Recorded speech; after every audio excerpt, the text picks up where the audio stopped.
So before I get into the actual meat and potatoes this time, I want to talk about how I think rework should generally be handled. The very first, most important thing to worry about for a rework is the power level of the character you're worrying about. And this can be summarized by the concept known as a power budget. In summation, a power budget basically just means how much of a character's potency can be put into each of their different characteristics. This is something that mostly is present in Riot's League of Legends, where they discuss power budgets and how it interacts with a character's viability, and how they want to design characters to make them more balanced. League of Legends mentioned.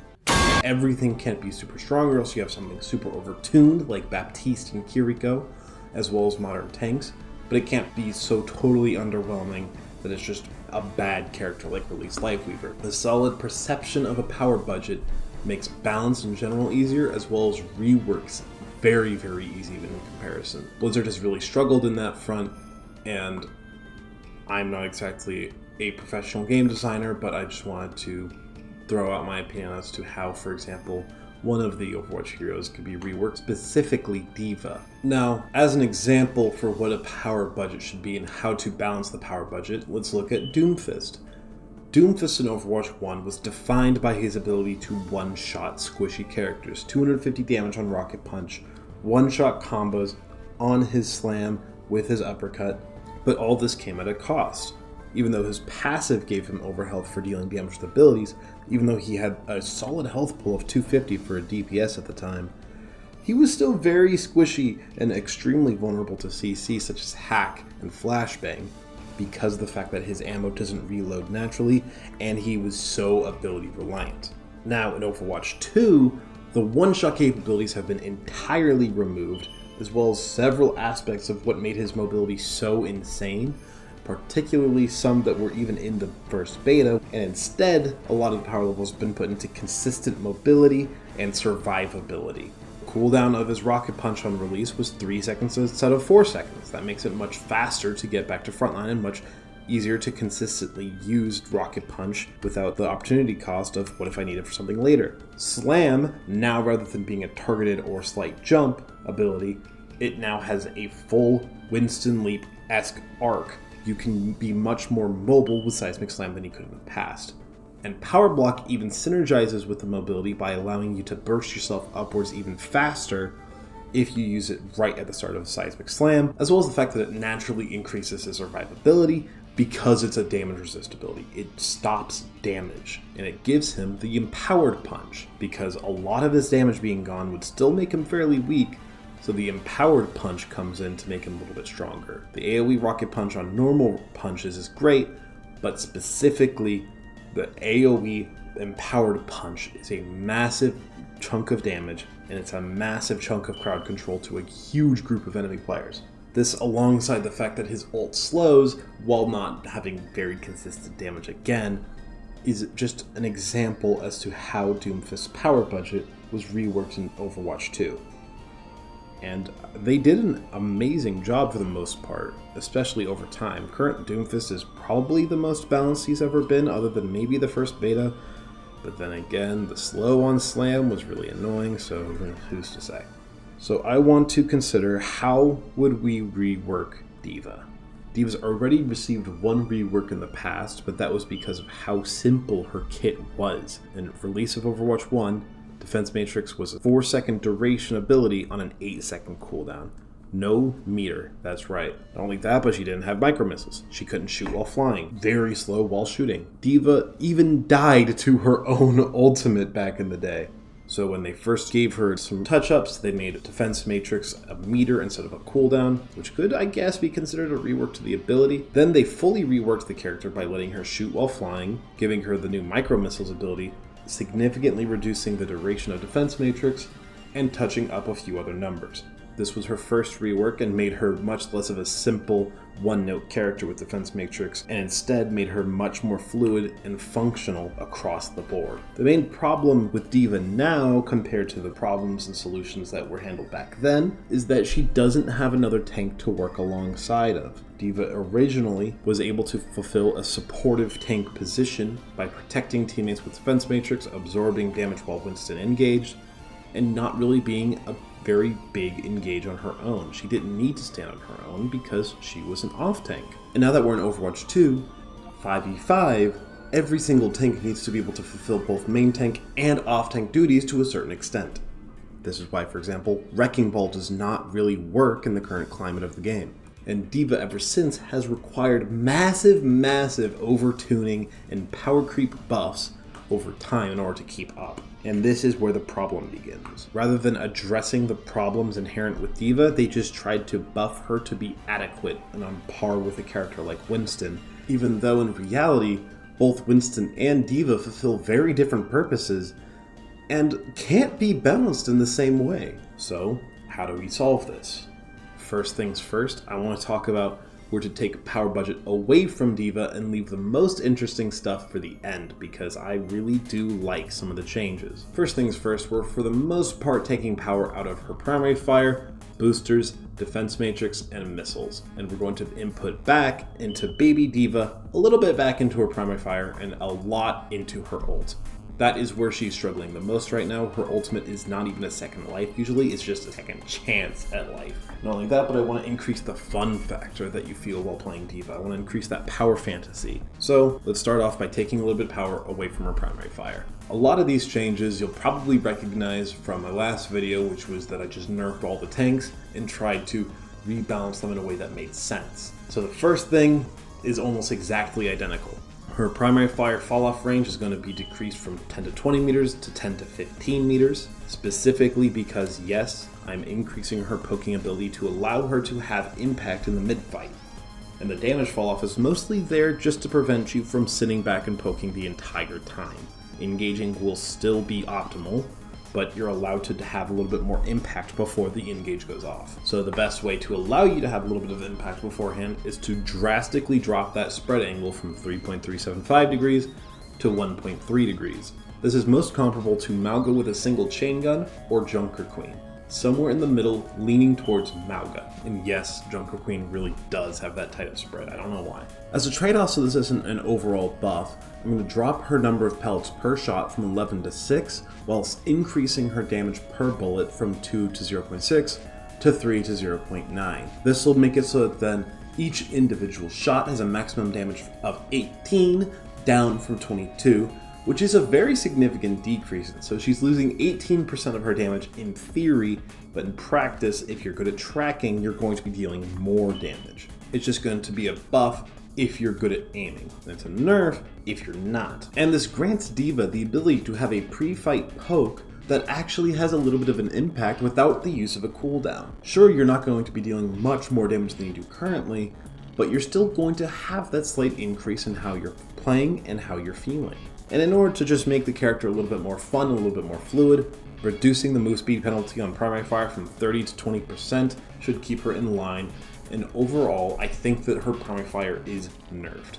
Her spread may be tightened and her mid-range poke may be slightly improved, but her ability to burst down individual targets is significantly harmed, 18% on this ability.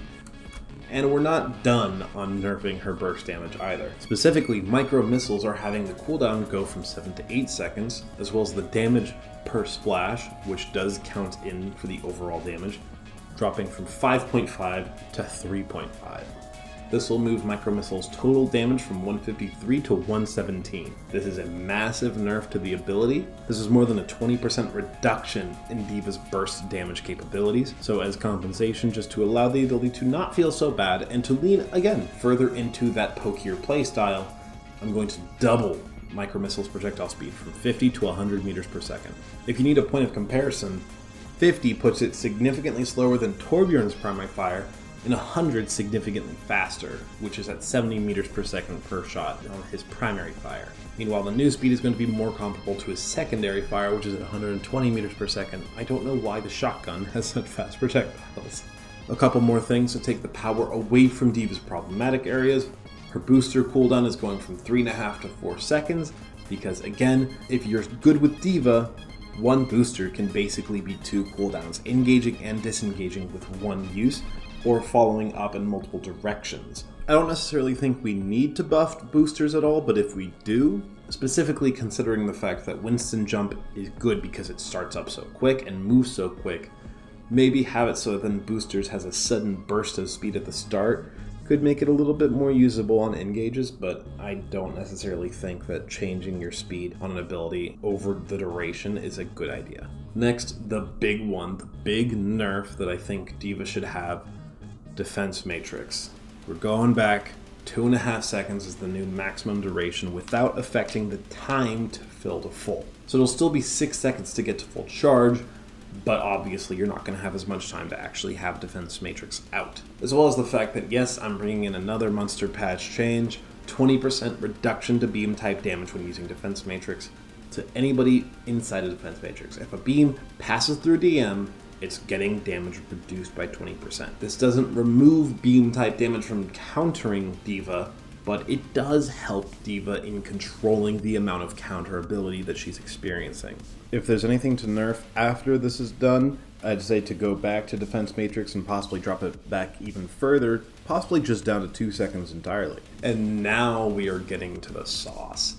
This is the stuff that I think is the first place to go. This is what I think is the most interesting ways to buff D.va, rather than just giving her power creep buffs. And first things first, we're going to be taking inspiration from a game that I don't think many people really watch anymore, or play anymore, or think about anymore, or anything anymore. Heroes of the Storm. Now, if you know anything about Heroes of the Storm, or really the characters about Heroes of the Storm, you may know that Baby D.va in that game has an ability, unlike Overwatch.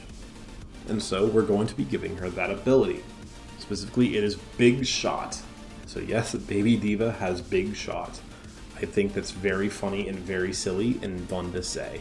I'm going to be taking some inspiration from Heroes of the Storm, but I'm not going to be fully diving into how the ability works in that game. It's going to be a 50 damage shot with a 50% increase on crits, similar to Ulari, with a piercing effect, just like it does in the game. Mostly this is the same as Heroes of the Storm. The damage is a bit different, increase on crits, similar to Ulari, but it's a piercing projectile that is on a 6-second cooldown, which this will also have. It'll also have 65 meters per second projectile speed, similarly again to Torbjorn's primary fire, with a radius of 0.3 meters, which you can think of as close to Junkrat's primary fire. The different thing is that it will pierce targets and deal 50% damage to any subsequent target. So while you'll be doing 50 damage to your first target, or 75 with a headshot, you're only going to be able to deal 25 damage to all subsequent targets. So even if you hit 4 others, it's still 100 between the 4 of them. It's not going to be decreased by 50% for each enemy hit.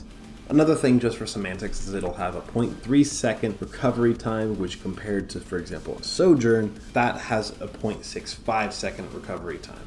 So after using it, you won't just be able to immediately start shooting to follow up. There will be a second where you can't shoot anymore.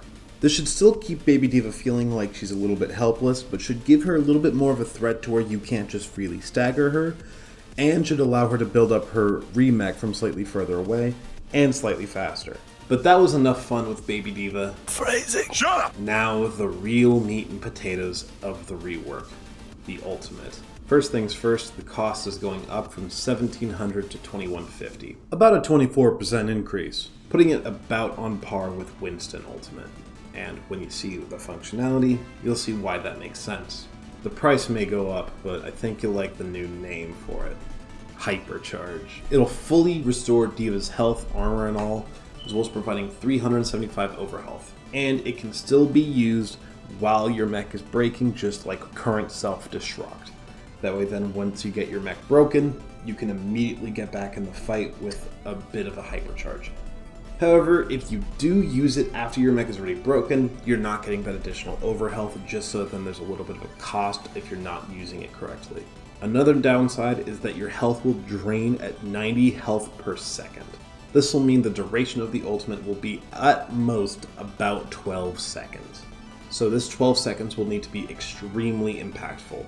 The way I'm going to try to handle this is by increasing the fire rate and movement speed during the ult by 25%, so you'll be doing a lot more damage and chasing people down much faster, especially in boosters. On top of the faster fire rate and move speed, all of the cooldowns will be significantly faster as well. Boosters from 4 to 2 seconds, so you'll be able to fly around like a madman all you want.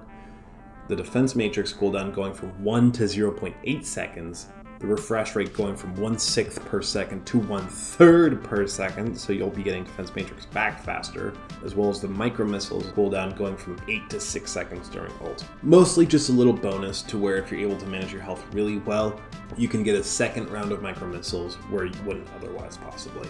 And finally, once you reach 0 HP, or if you recast the ultimate, meaning just pressing Q again, you will now enter self-destruct. So basically, the new ultimate is the exact same as the old ultimate, it's just for 12 seconds you become a supercharged D.va. The reason I went with this idea for her ult is because she has been so hindered by how weak her ult is. Even when it was one of the fastest charging ults in the game, she still had a terrible ultimate. Trying to align it more with the likes of the other dive tanks in Winston and Doomfist, not quite ball, but a little bit in that direction, where it's now officially a second life. Not only that, but the health drain can be partially mitigated by a friendly support, an Ana pocket, Mercy pocket, Transcendence, whatever it may be. Your overhealth and your survivability can be massively put up if you have a support pocketing you. So whereas this ult could just be a feast or famine, it's still a second life, it's still a second lease on life, it's still a second chance at survival where you otherwise wouldn't have one. And this is where the idea of the power budget rears its head again. I'm not even really changing the functionality of her ult as much as I am just adding to it. I'm basically just giving her more on her ult. Her ult now will be just the same, but objectively better, objectively more. So this is why power budgets are important to consider. We need to reduce the power level in everything else in our kit except for the things that are being objectively boosted, self-destruct and baby D.va. That'll do for today. If you watched all the way through, I really appreciate it. This is really my last super big video project that I'm going to be able to put out before school, where my uploads will be a little bit more sporadic and a little bit more based on just silly stuff, smaller things, where I'm going to spend a lot of time doing school projects as well as doing commentating and content for my school. So if you've watched all the way through, thank you so much. Just have a wonderful rest of your day. I appreciate all the support I've gotten recently. Yeah!